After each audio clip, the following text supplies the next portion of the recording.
So keep your back straight, neck head straight in one line and your right palm on your left. Gently close your eyes and focus your mind to this bell sound, please. And while you're focusing to the sound, mentally relax your body, relax your mind, and relax your breathing with your thoughts. Do nothing extra. Just follow the sound, please.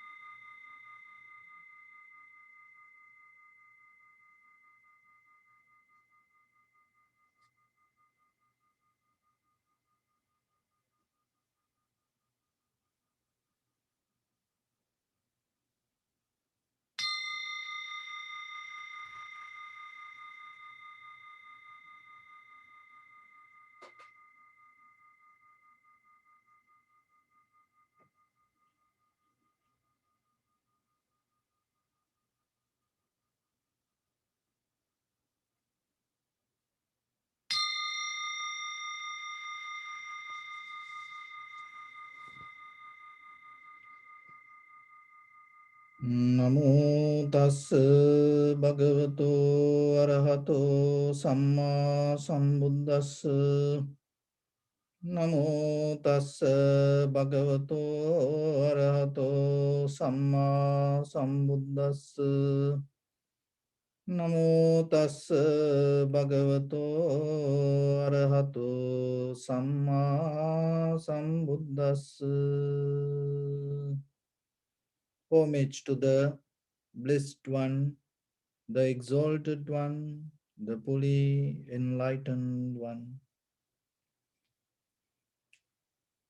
So bring your attention to your body and scan head to toes 3 times yourself and say so Patveva, or may I be well and happy 3 times.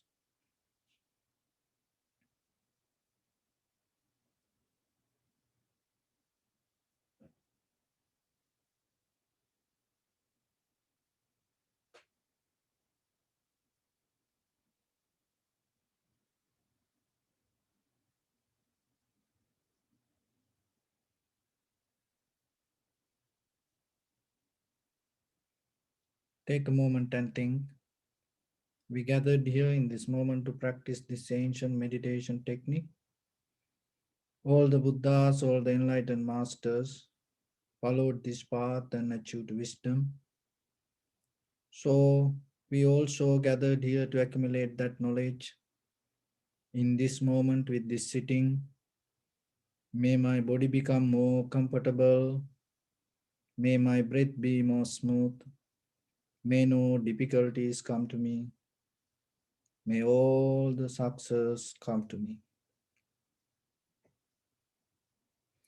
Also think for a moment. This is the last moment we are spending in this very lifetime. Detach your mind from all your past memories and as well as any kind of future thoughts. Just try to remain in the present moment, observing the inhalation and exhalation.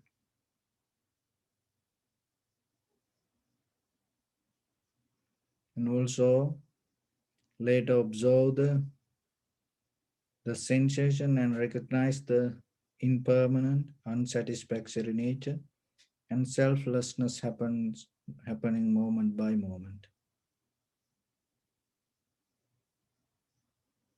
So in the beginning, we're going to relax our body step by step.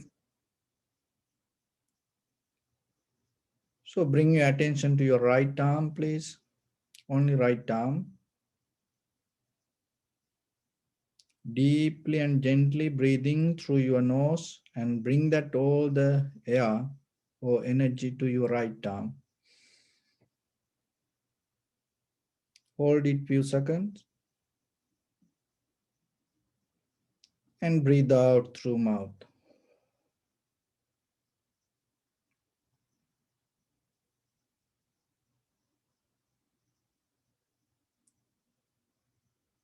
And bring your attention to your left arm, breathing through nose. Hold it.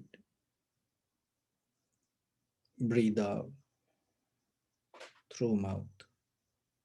Always remember, breathing through nose, breathe out through mouth.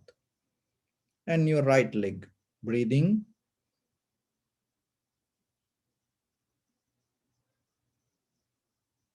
breathe out. And your left leg, breathing,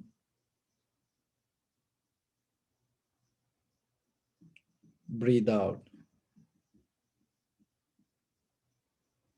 And your back and spine, breathing,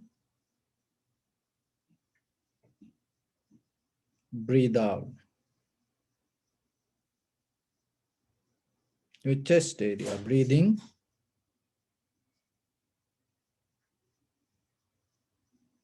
breathe out. And abdominal area, breathing, breathe out. And your neck and head, breathing,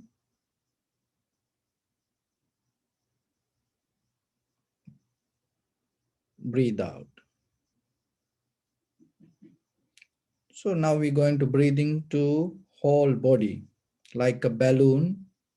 So bring the air to your whole body. Each and every place in your body should feel the energy. Okay, breathing through nose, pause it, hold it,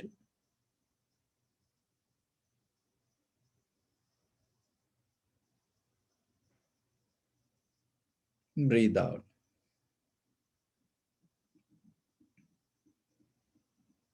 Again, breathing through nose to your whole body, hold it,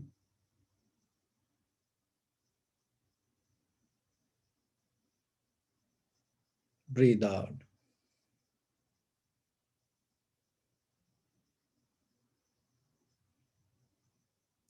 Okay, one more time, deeply breathing, hold it,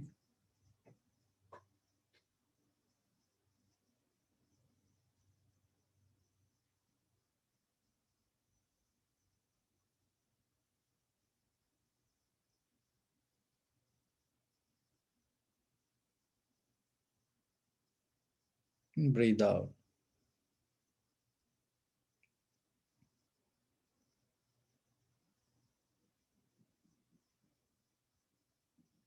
So we're going to do another exercise. So when I say colors, so visualize yourself that color, only that color. And when I say the number, and visualize that number.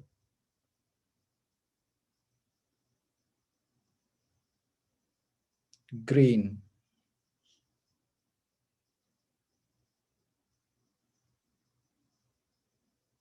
Just think only that color.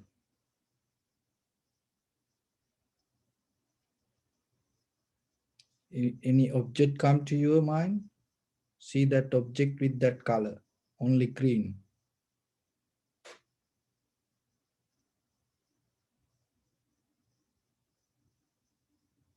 Yellow.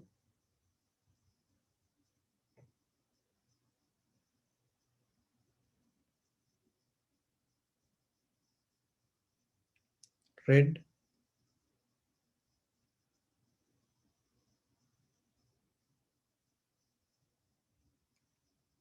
Blue.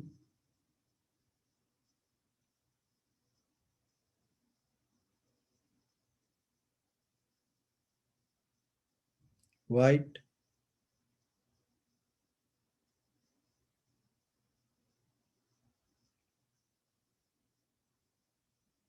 Number 3.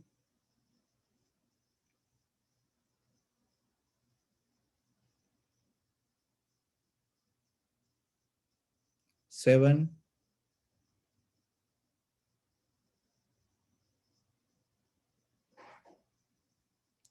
5.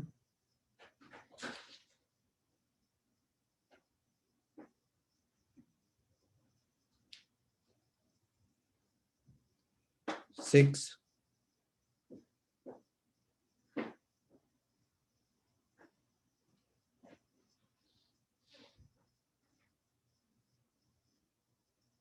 8,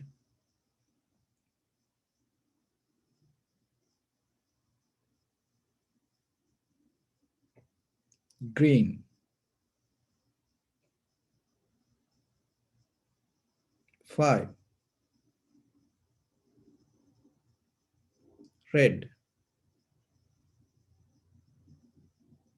3,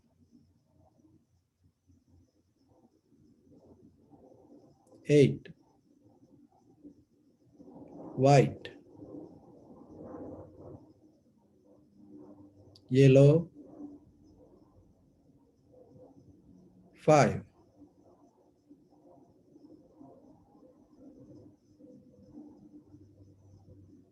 And bring your attention to your body. Just observe head to toes and see, is there any strong tightness, heaviness, sensation?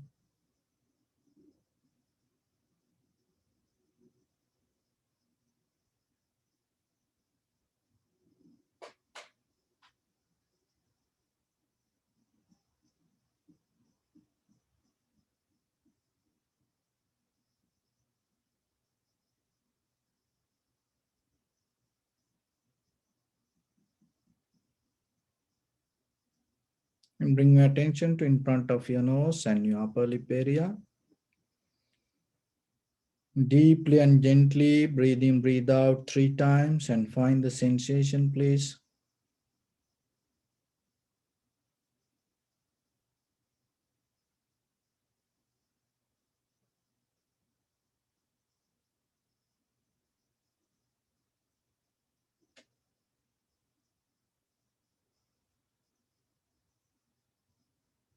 Just allow your inhalation, exhalations happen naturally. And when it happens, recognize this is inhalation, this is exhalations. Do nothing extra.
Keep focus your mind to inhalation, exhalation.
And follow the entire continuation of the inhalation, exhalation, and observe whole breath body. Knowingly, this is the beginning, this is the middle, this is the end of the inhalations or exhalation.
See the length and the depth of each and every inhalation, exhalation. Also, you may experience some inhalation, exhalation become longer, shorter, heavy, soft, warm, cold. Just recognize it.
Bring your attention to the sensation.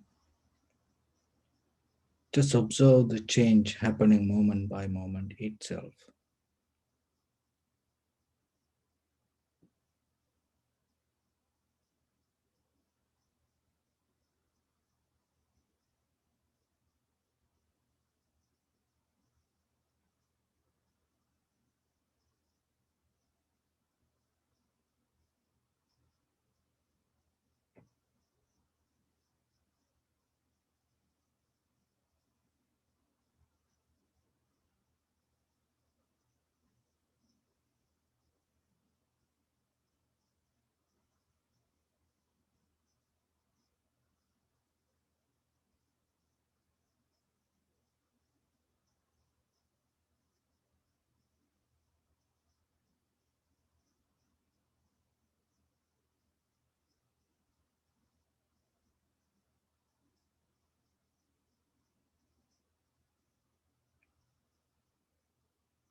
Bring your attention to your body.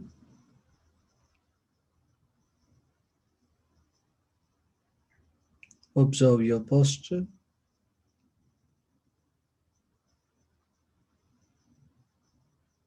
We cultivate loving kindness and compassion in our heart and radiate it as a light through entire your compound, village, city, state, country, world, around this universe.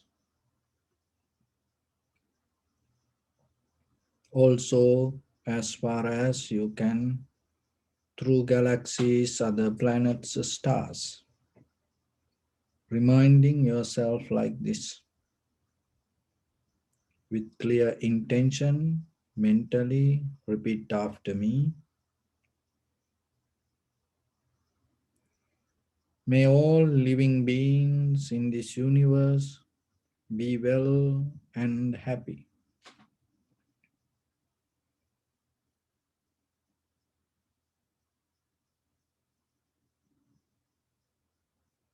May everyone be happy and safe, and may their hearts be filled with joy.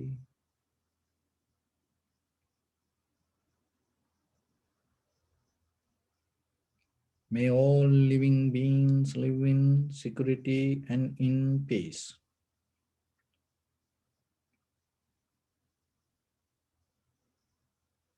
Beings who are frail or strong, tall or short, big or small, visible or not visible, near or far away,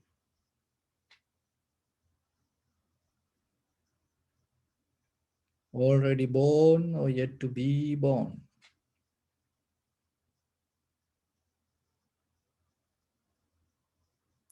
May all of them dwell in perfect tranquility.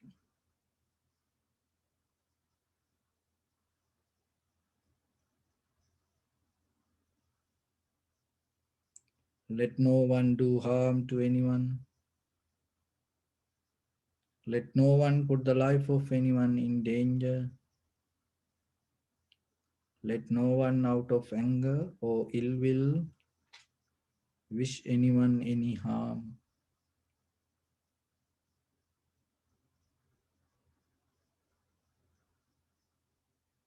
Expand the loving kindness and compassion beginning from your heart.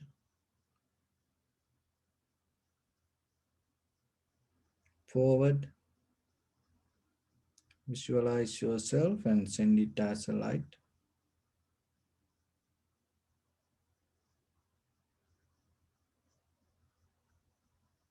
to your backside,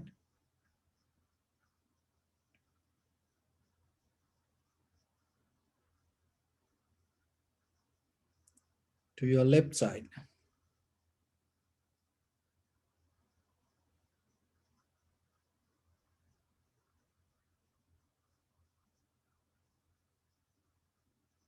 and to your right side.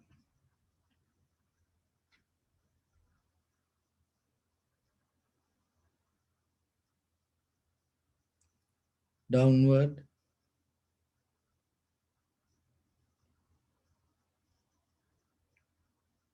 and upward.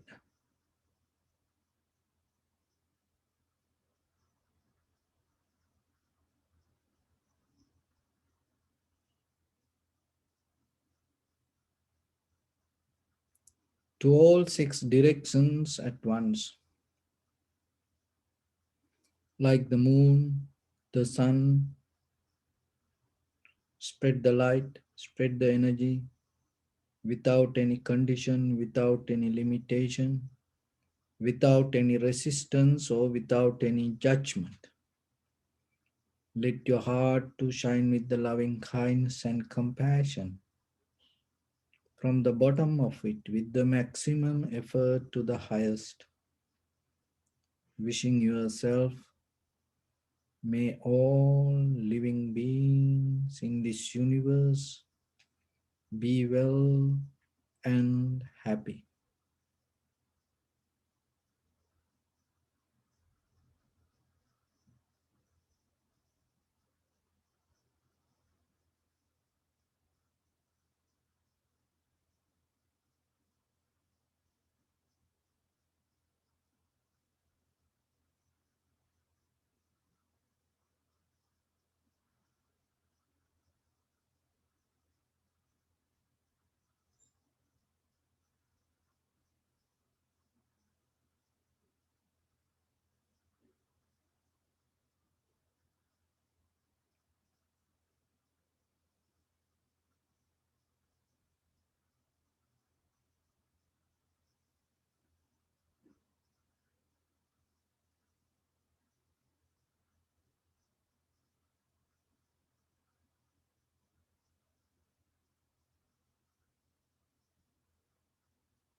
Say sadhu, sadhu, sadhu.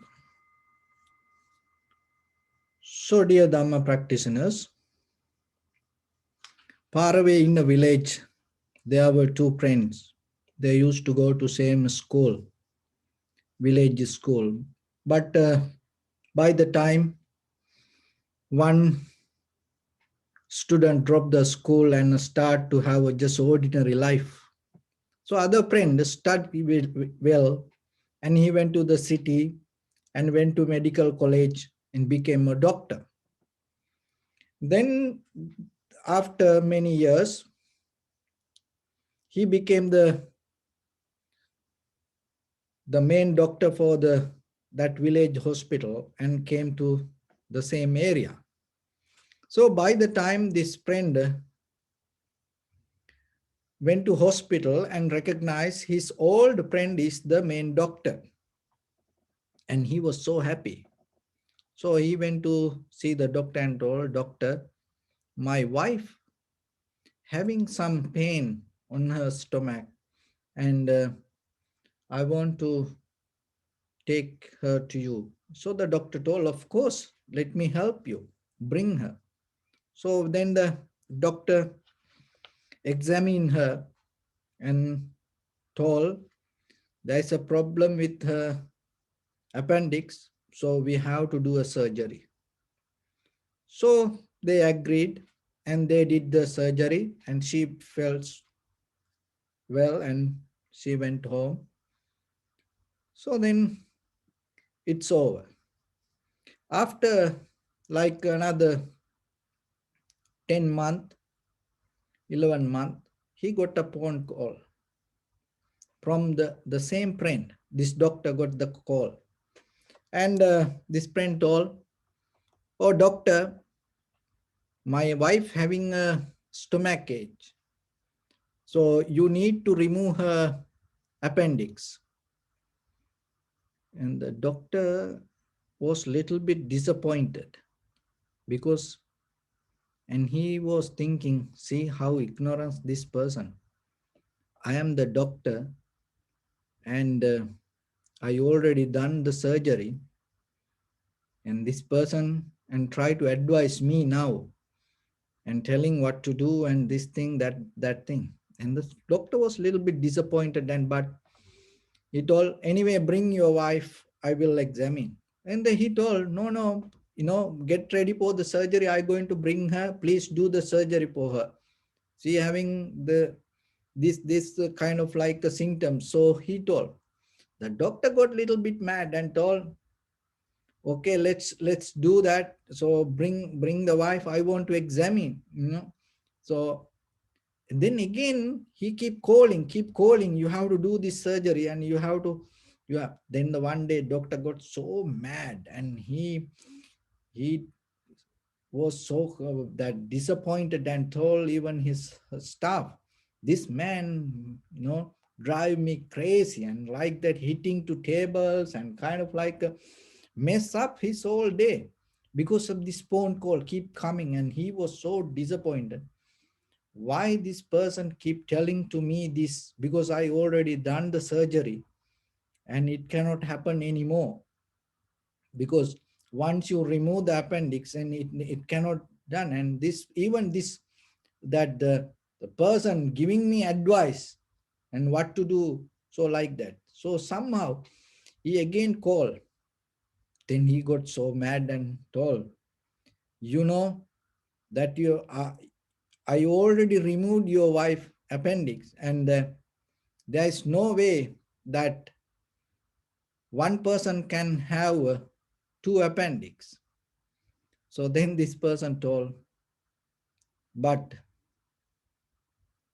one person can have another wife. This is my other wife. I want to bring her for the surgery.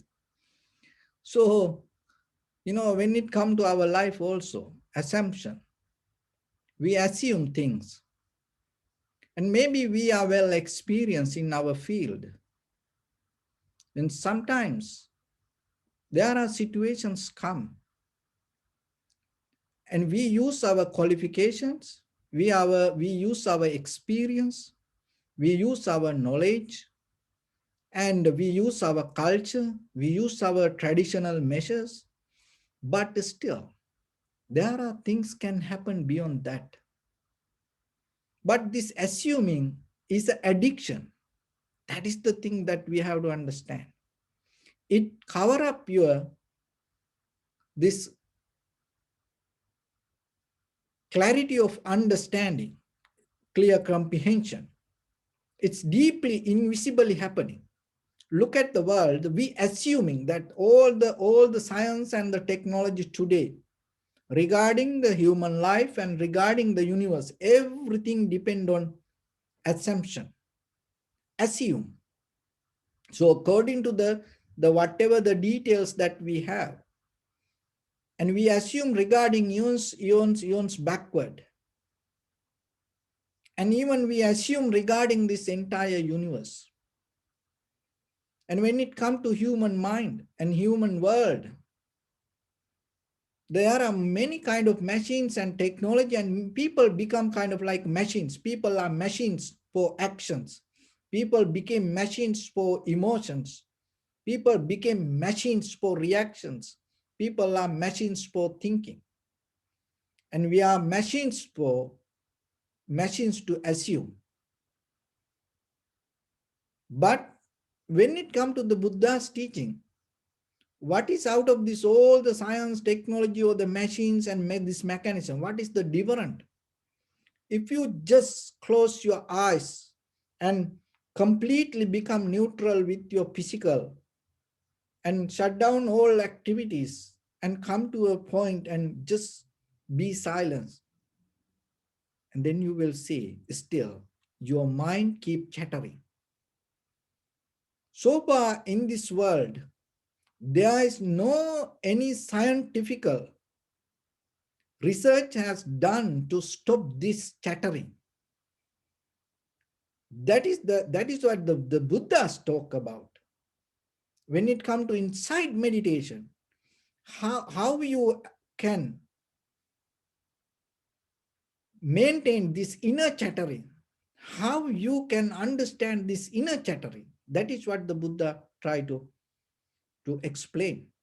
So when it comes to Buddhism, it is not about assuming and go with this outside details.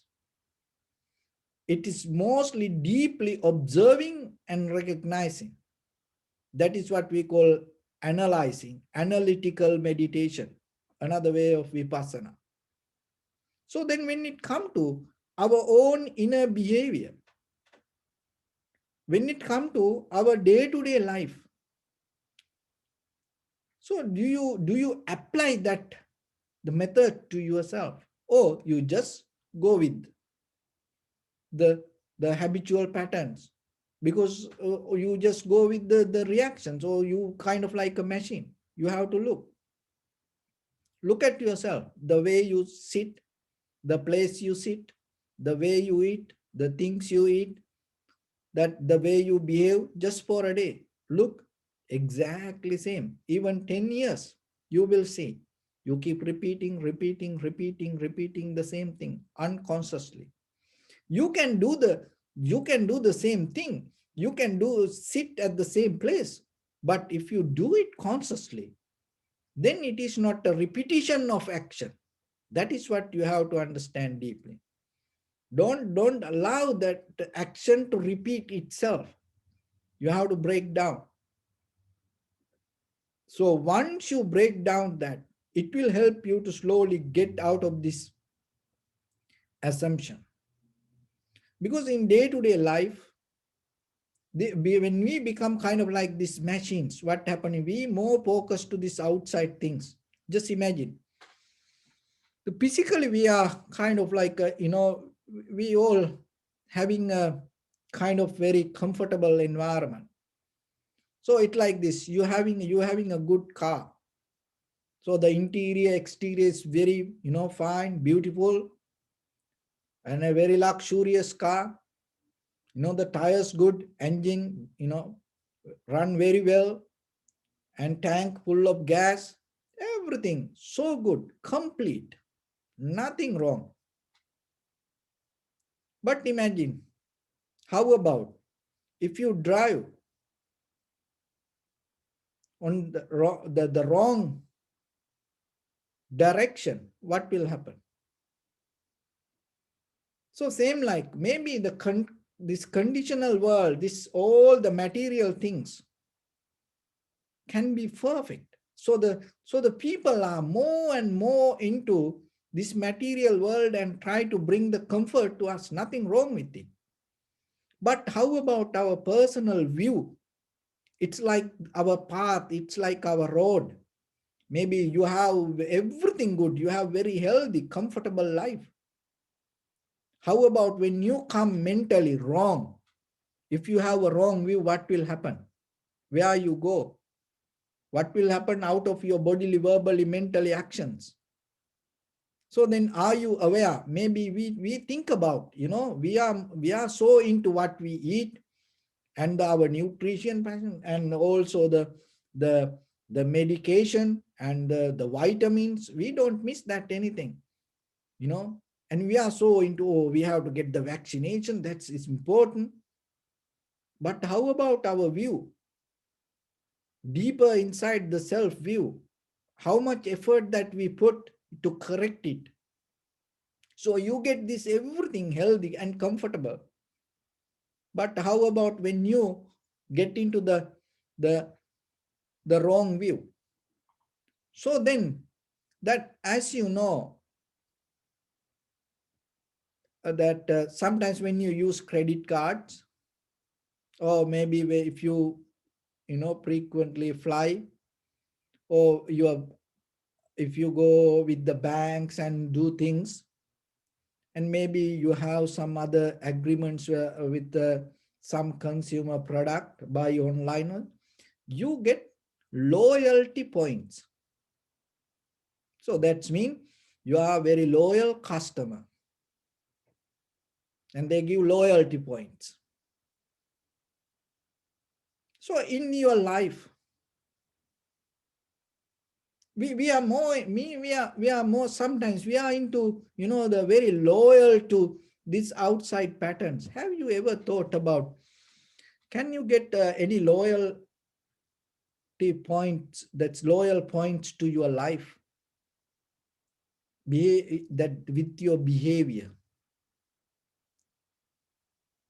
So with not with the credit card, or not with the consumer product, not with the airline.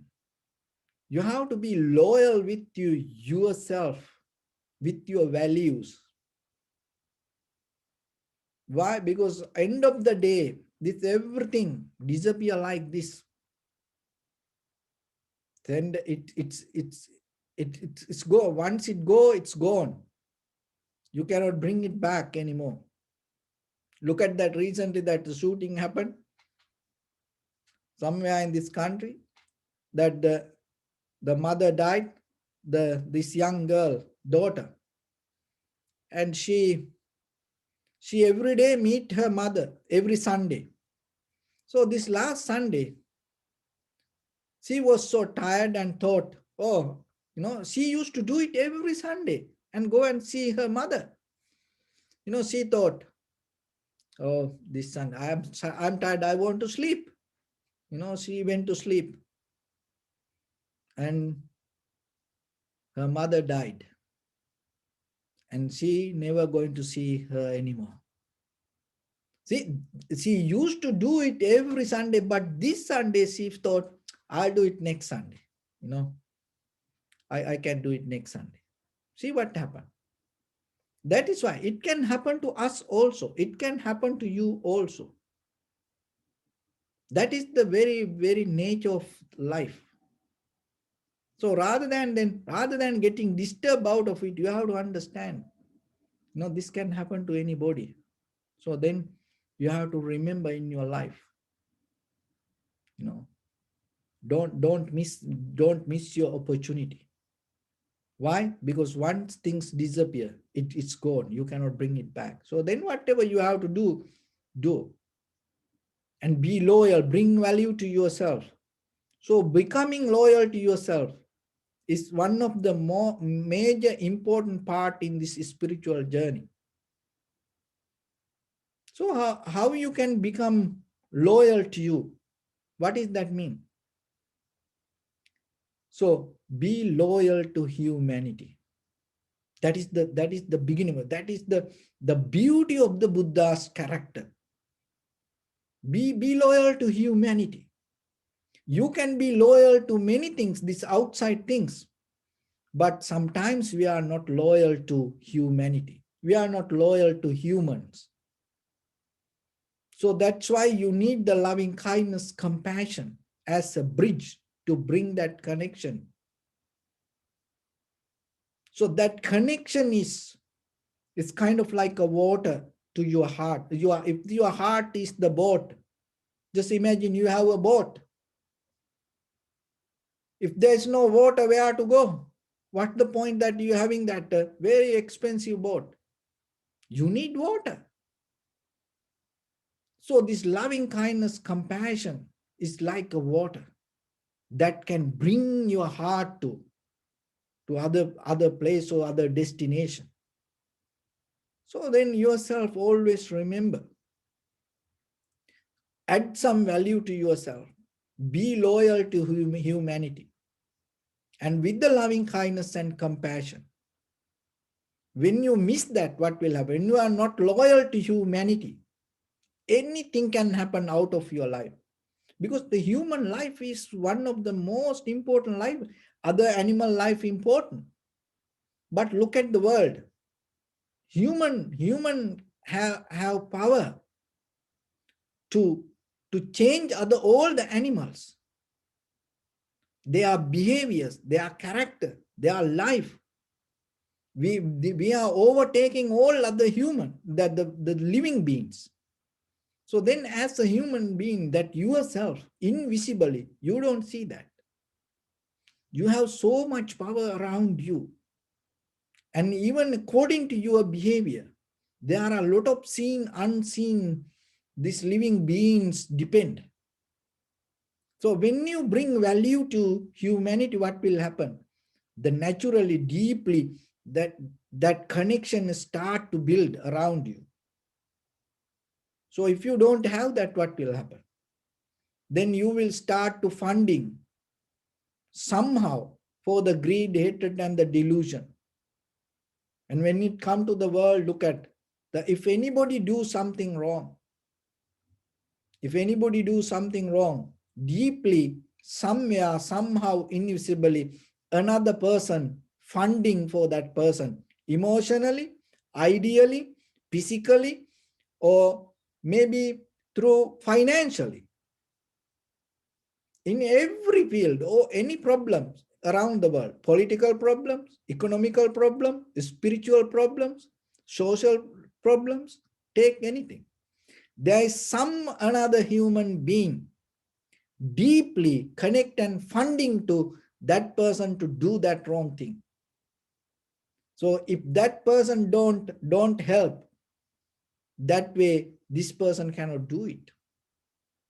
So then when it come to that, we think, oh, this is another person, oh, that person we cannot change like that way.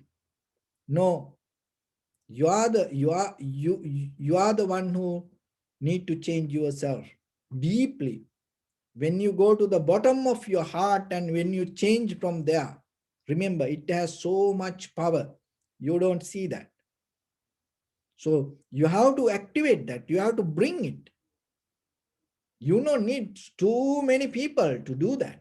By yourself, you have to do it. When you do it by yourself, you will see and how that change can happen. And we always think, oh, that person will do that, this person will do that, next person will do that. No. So then bring value to yourself. Be loyal to humanity. And that way, when you bring the connection with the loving kindness and compassion, then naturally around you, you change your world. That is enough. Look at the world. Martin Luther King is a one person. Abraham Lincoln is a one person. Jesus is a one person. Prophet Muhammad is a one person. Prince Siddhartha is a one person. King Ashoka is a one person. Mahatma Gandhi is a one person. Mother Teresa, very poor, one person. So you also have the same quality. So you are one person. It is very easy. More than work with the community, go with others than the collective. No, because when you take a conscious decision, it is very easy for you. Why you need someone else? So in according to your capacity, remember to get that conscious decision. And once you have it, from there, that you can move forward.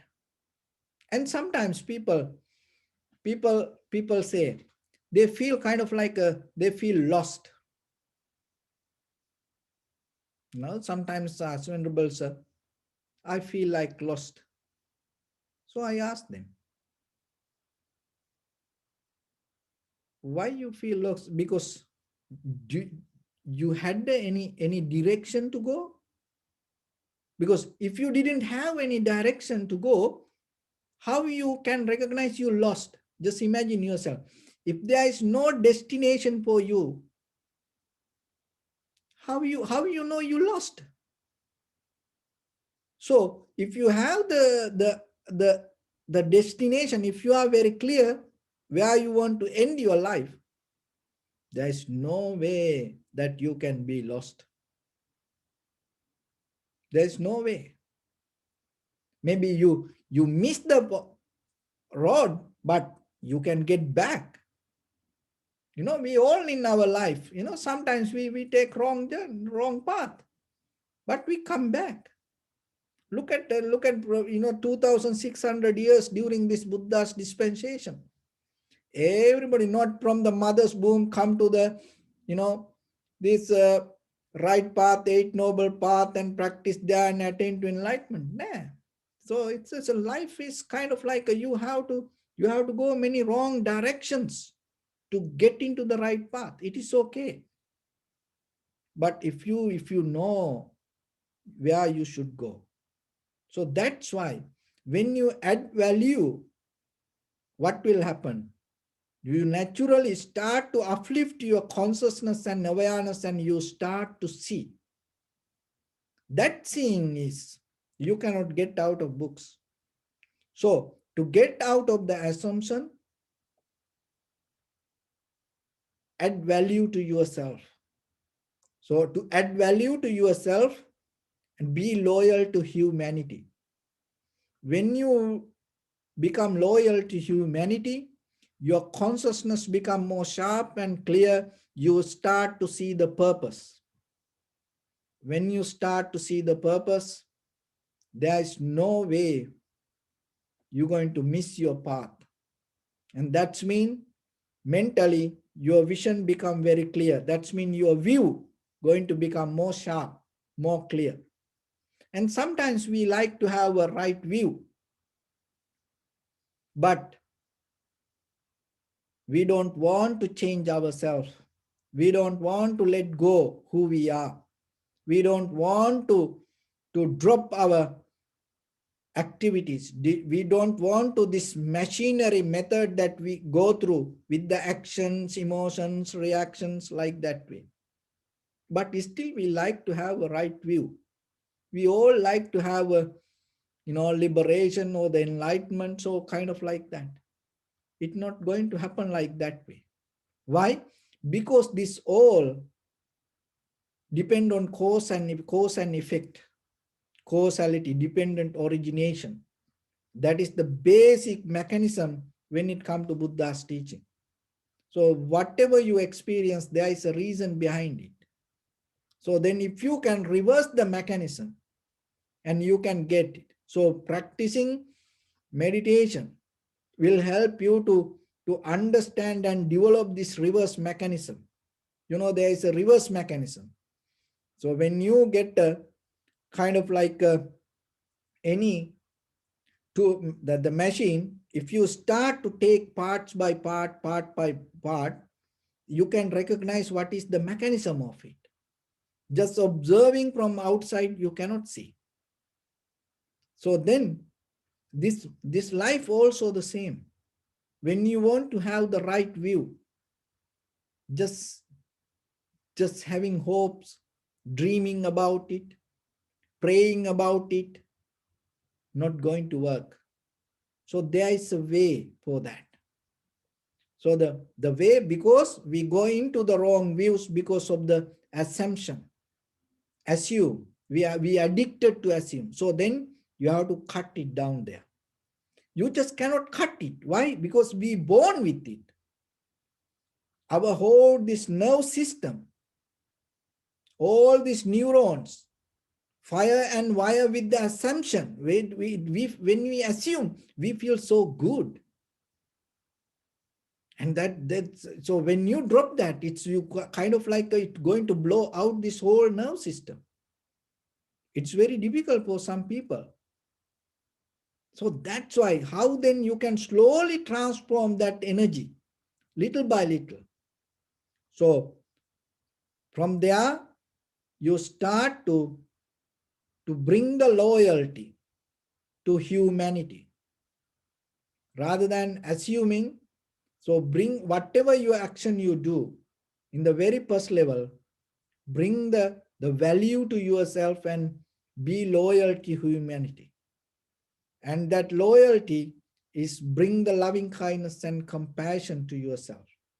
Once you develop that way, your mind start to release from that assumed nature.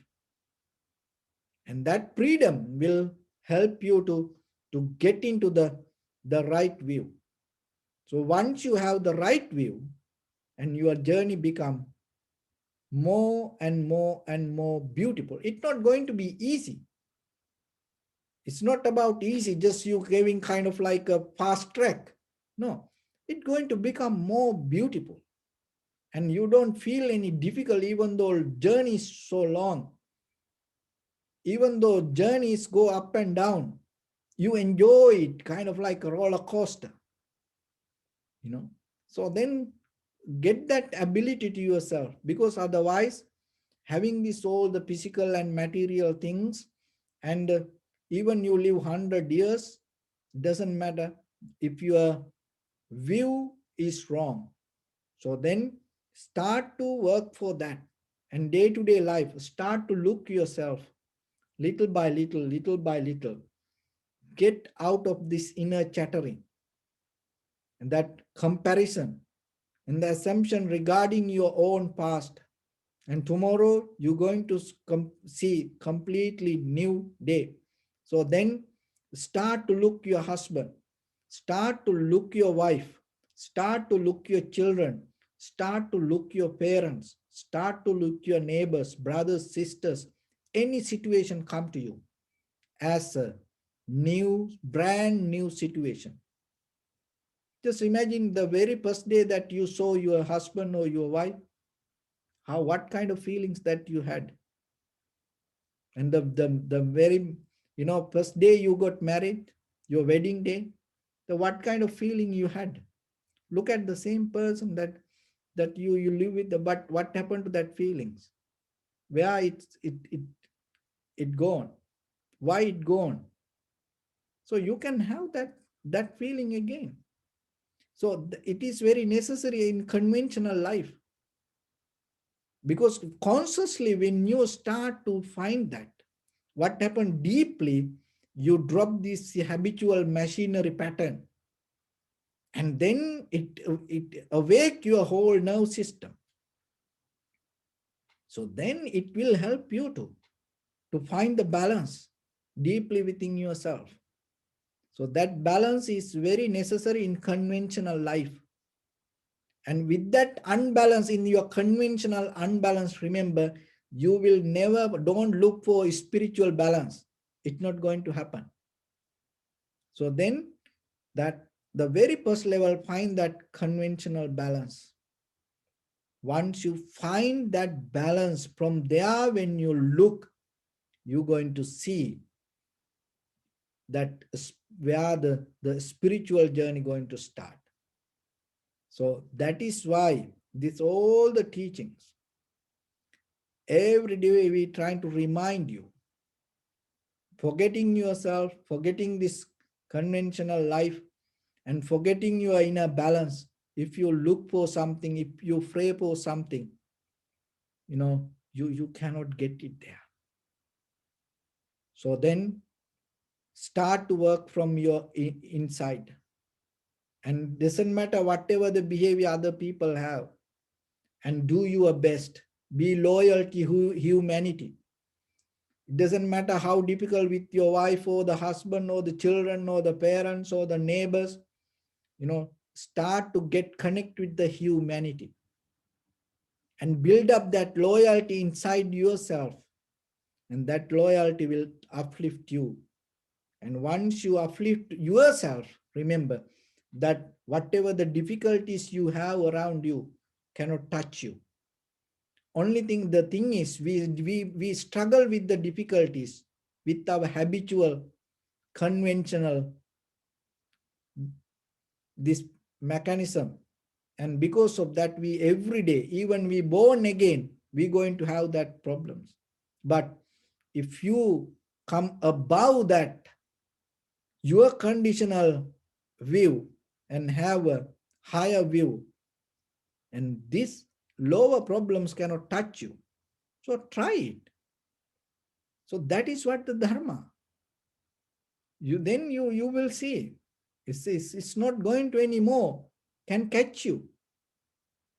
So you can do it. And then once you find that, you're not going to be afraid for life, or you're not going to be afraid for situations. You're not going to be afraid for people. And that is where deeply, strongly, thoroughly, you can have the loving kindness, compassion within yourself. And that understanding itself become your wisdom. So practice it within yourself day by day, within your capacity. Never go down. Develop yourself and come above the situation. Come above the situation. Have the effort for that. So when you keep practice that way, there's a point come that you already beyond this conventional life. And that is where you're going to experience your liberation, your salvation, and your ultimate bliss of Nibbana. So with that, I bless upon everyone with this good practice. May all of you be well, happy, and peaceful. May no harm come to you, may no difficulties come to you, may no problems come to you. May you also have the patience, courage, understanding, and determination to meet and overcome inevitable difficulties in your life. During this time period, may everyone stay healthy and safe. And finally, may all of you attain supreme bliss of Nibbana. Sabbityo vajjantu sabbarogo vinasatu mate bhavatvantarayo sukhi diga yuko bhava. Ettavata cha ammehi sampadang punya sampadang sabbe deva anumodantu sabba sampatti siddhya. Sabbe bhuta anumodantu sabba sampatti siddhya. Sabbe satta anumodantu sabba sampatti siddhya. Idamme punya kammang Asavakkaya vahang hotu sabba dukkha pamunchatu. Bless you.